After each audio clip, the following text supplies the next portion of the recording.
you probably noticed I don't feel about that war the way we were told we were supposed to feel about that war, the way we were ordered and instructed by the United States government to feel about that war. You see, I'll tell you, my mind doesn't work that way.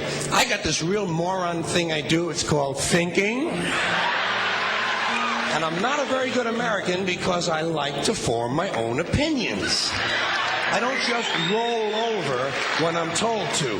Sad to say, most Americans just roll over on command. Not me.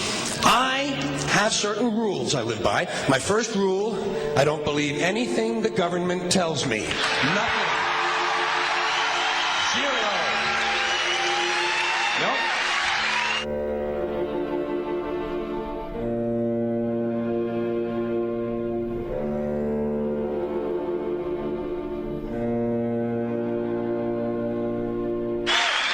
And I don't take very seriously the media or the press in this country, who in the case of the Persian Gulf War were nothing more than unpaid employees of the Department of Defense, and who most of the time function as kind of an unofficial public relations agency for the United States government. So I don't listen to them. I don't really believe in my country. And I gotta tell you folks, I don't get all choked up about yellow ribbons and American flags. Now, to balance the scale, I'd like to talk about some things that bring us together. Things that point out our similarities instead of our differences. Because that's all you ever hear about in this country is our differences. That's all the media and the politicians are ever talking about, the things that separate us, things that make us different from one another. That's the way the ruling class operates in any society. They try to divide the rest of the people. They keep the lower and the middle classes fighting with each other so that they, the rich, can run off with all the fucking money. Fairly simple thing, happens to work. You know, anything different, that's what they're going to talk about. Race, religion, ethnic and national background, jobs, income, education, social status, sexuality, anything you can do, keep us fighting with each other so that they can keep going to the bank. You know how I describe the economic and social classes in this country? The upper class keeps all of the money, pays none of the taxes. The middle class pays all of the taxes, does all of the work.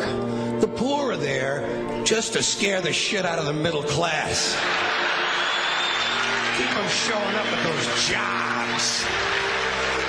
Politicians know that word. They use it on you. Politicians have traditionally hidden behind three things: the flag, the Bible, and children. No child left behind. No child left behind. Oh, really? Well, it wasn't long ago you were talking about giving kids a head start. Head start, left behind. Someone's losing fucking ground here. But there's a reason. There's a reason. There's a reason for this. There's a reason education sucks, and it's the same reason that it will never, ever, ever be fixed. It's never going to get any better. Don't look for it. Be happy with what you got. Because the owners of this country don't want that. I'm talking about the real owners now. The big, the wealthy, the real owners, the big wealthy business interests that control things and make all the important decisions. Forget the politicians. They're irrelevant. The politicians are put there to give you the idea that you have freedom of choice. You don't. You have no choice. You have owners. They own you. They own everything. They own all the important land. They own and control the corporations. They've long since bought and paid for the Senate, the Congress, the state houses, the city halls. They got the judges in their back pockets, and they own all the big media news, all the big media companies. So they control just about all of the news and information you get to hear. They got you by the balls. They spend billions of dollars every year lobbying to get what they want. Well, we know what they want. They want more for themselves and less for everybody else. But I'll tell you what they don't want. They don't want a population of citizens capable of critical thinking. They don't want well-informed, well-educated people capable of critical thinking. They're not interested in that. That doesn't help them. That's against their interest. That's right. You know something? They don't want people who are smart enough to sit around the kitchen table and figure out how badly they're getting fucked by a system that threw them overboard 30 fucking years ago.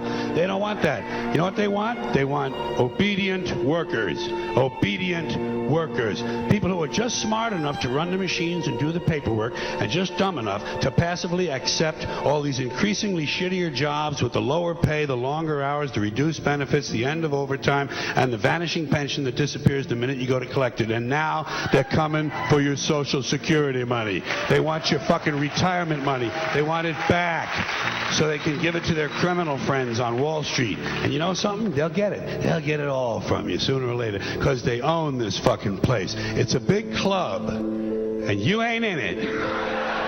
You and I are not in the big club.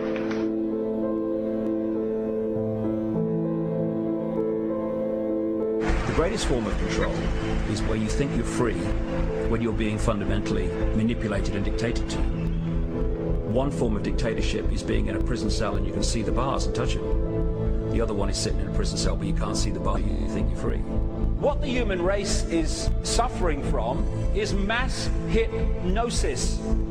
We are being hypnotized by people like this. Newsreaders, politicians, teachers, lecturers. We are in a country and in a world that is being run by unbelievably sick people. The chasm between what we're told is going on and what is really going on is absolutely enormous. The greatest hypnotist on planet Earth is a oblong box in the corner of the room. It is constantly telling us what to believe is real. Historically, the control and manipulation of political opinion has been the Freemasons' main weapon in gaining control of countries and states. Once in control of the rulers and politicians of a country, laws and political structures could be changed in accordance with their agenda.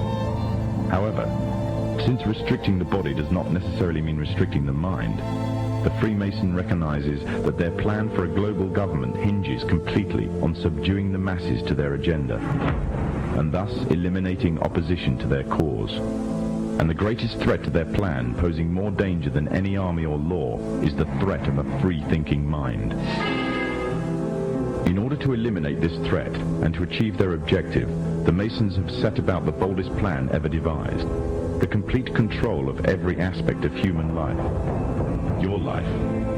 And the weapons they are using against you are in your very homes, entertaining you and your children, and gradually indoctrinating you without you even realizing.